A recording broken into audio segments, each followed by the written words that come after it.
My dear brothers and sisters, let me remind you that doing mission or becoming missionary is not only for priests and religious sisters. Because everyone, by virtue of his or her baptism, is missionary. Ang bawat isa po, dahil sa ating binyag na tinanggap, ay misyonero o misyonera. Hindi na kinakailangang umalis kayo ng Pilipinas. Kahit sa inyong mga pinagtatrabahuhan, kahit sa inyong tahanan, kahit sa paaralan, kahit sa palengke kung saan kayo nagtitinda, pwede kayong maging misyonero. Pero may babala ang Panginoon.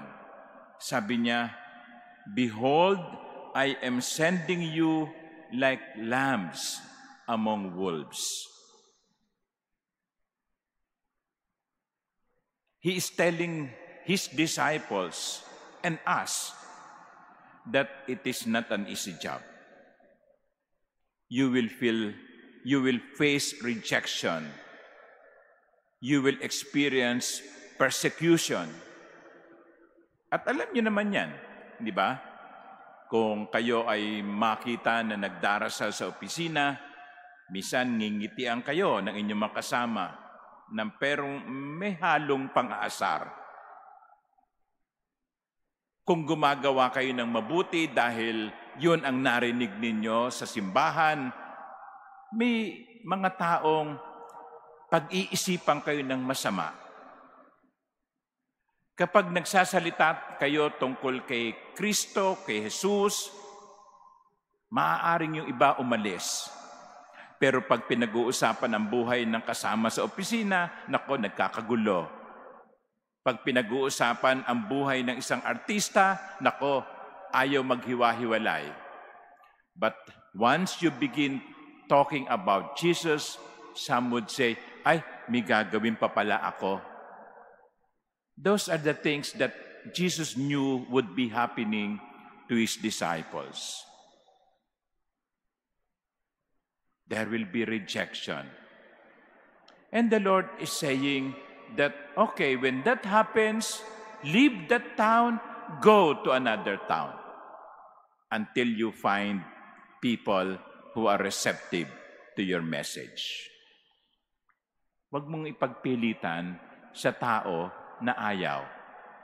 Ipagdasal mo siya upang siya'y magkaroon ng liwanag at maintindihan ang kahalagahan ng Diyos sa kanyang buhay.